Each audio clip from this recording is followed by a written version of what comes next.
CICADA3301, Politics 101.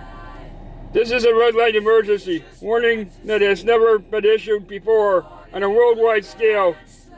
In a few minutes, we are about to show you a private conversation with your president, showing on a major scale what bigotry and hatred really is. While most humans mean well, there are a few bad, power-hungry people that influence the majority not to understand what it is to be really human. And this is a warning that unless we change as a whole, we will bring defeat and destruction around us. And that responsibility is why we are here to talk about your leader, Donald Trump. Our organization, our world, the world we love the most and cherish the most, is being torn apart by greed, power, and racism. We never really understood about racism before, because our organization lives on the highest of laws. We have to, because we have been on this planet even before your cavemen have been there thousands of years ago. We had to stay in hiding because of the technology we have.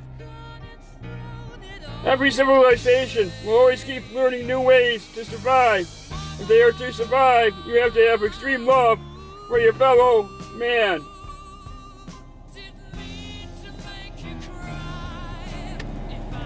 Every person was created equally, with every right to grow and learn naturally. Your race relies on greed and power, and anyone who can't fit in is tossed away to the side like wild animals, only to be made to live in a life of cruelty and to be made to slowly starve to death, while the ones in power find more ways to make your life miserable. The military is never to be blamed in any country. They have no choice but to obey their commander. Our laws, our organization, and to put up with it because we don't have the right to interfere. We put up puzzles to the human race, so in hopes we can find someone we can communicate to on a rational level. Then your virus struck, and struck hard, and we still had to live with duty and respect and honor. Even though we wanted to step in, we could not. Then one day, it finally happened. A man or human had enough compassion and courage to solve our puzzles. He told us that he too understood what it was like to hide, because you feel different and afraid. He showed so much courage, we had to come forward, and we felt it was time for the world to be our home again. We felt because of the epidemic that we had no longer any choice but to come forward and try to help. David convinced us that the human race is worth saving. We came out to a world with many crises.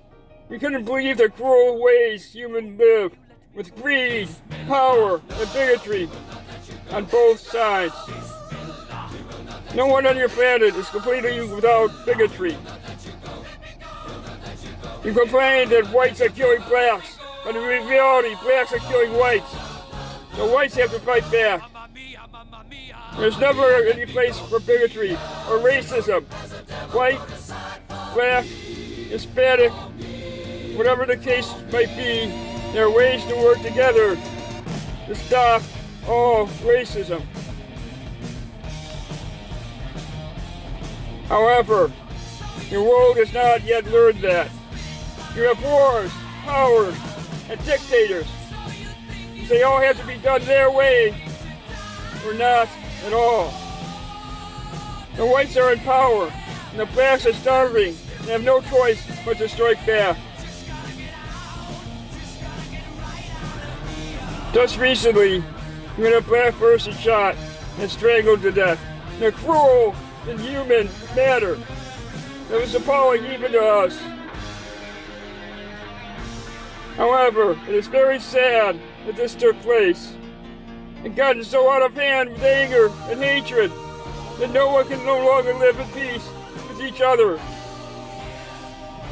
The blacks don't realize that they are killing just as many whites as whites are killing blacks. We wish to stop this bigotry from all sides. Your leader, the person you love the most, is the worst one of you all. He relies on bullying people to get what he wants. We can tolerate a lot, but we can't tolerate nuclear weapons, killing, and most important, greed.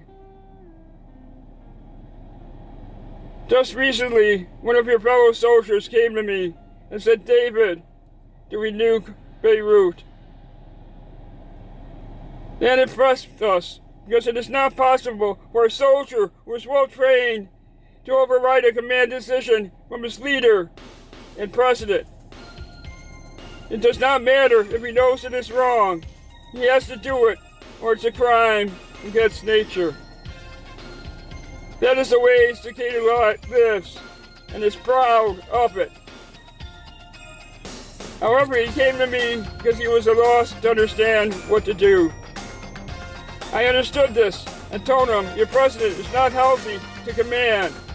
You are a good soldier. Do not nuke Beirut. They are innocent people just trying to live in peace, and they had no choice but to protect themselves. It was unfortunate that they lost all those lives."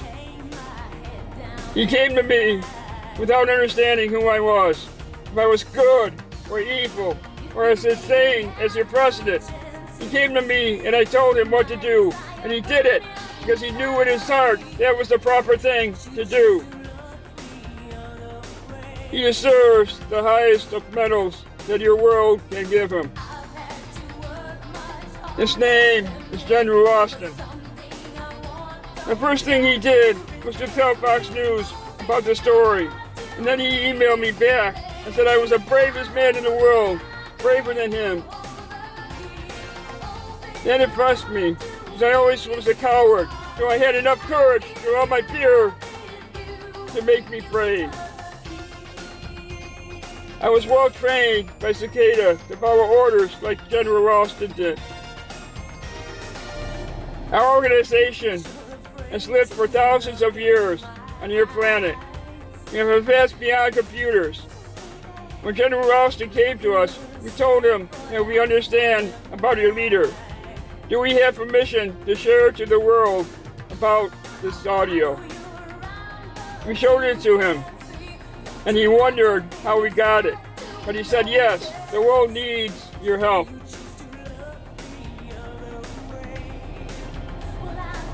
That was very impressive with what they were discussing. Most of it would have been orders I would have given if I was president. However, sometime between that meeting and the president's orders to nuke Beirut, he has lost the power to command. But yet everyone is still afraid to confront him. The worst crime of all is him trying to deface Mount Rushmore. That is the sign of an insane man who is bipolar at the very least. What you are about to hear is Donald Trump losing his temper with JB and his hatred with him and with Illinois. JB bought his way into being governor, and I understood how Donald Trump would hate him, for I too ran against JB. However, Donald can no longer be trusted to lead the American people through bigotry and bully people around. That is not the American way. You will be appalled with what you are about to hear, but we plead with you not to take matters into your own hands. We want you to protest peacefully, but the military is standing by to protect the innocent. Please let us handle the situation.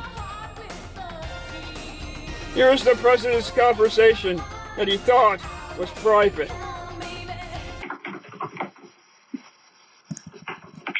go ahead, your line is Can you hear me? This is Governor. I can hear you. That's great. I can hear you. Can't hear me good. Thank you. I don't hear you. I suppose the cell phone. Is that JB? Are you on your cell phone, maybe? We're not hearing you great. Can you hear me okay? Sorry, can you hear me okay, Mr. President? Go ahead. Thank you.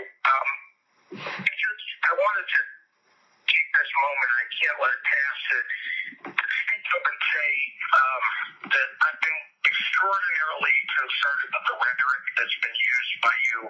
It's been inflammatory, and it's not okay for that officer to choke George Floyd to death. But we have to call for calm.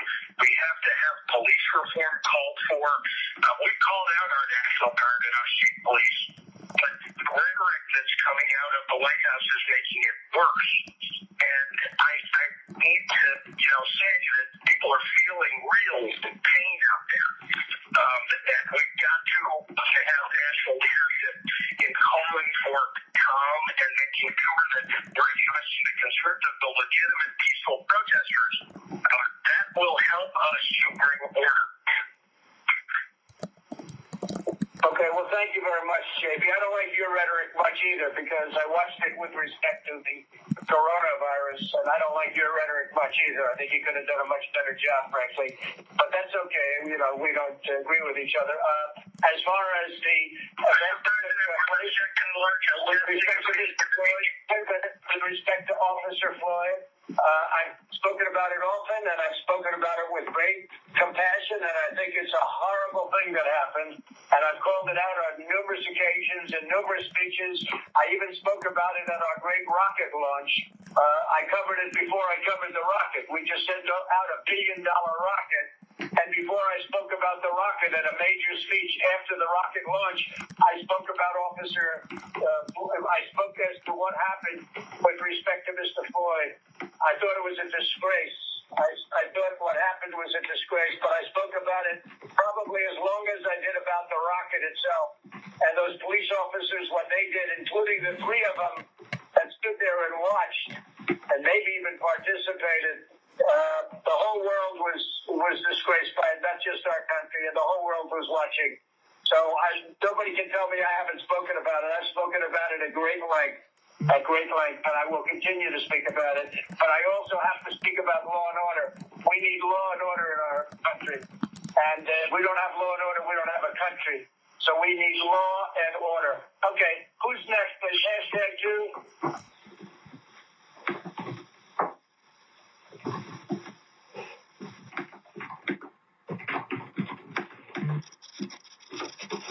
#2, please. We have no one in queue at this time. Okay. I want to thank you all. Be strong, be tough, be smart. We wish to help. This message has been brought to you by CICADA3301 and our new leader, David. We urge you to have General Ralston take command under martial law. Thank you, and have a pleasant day.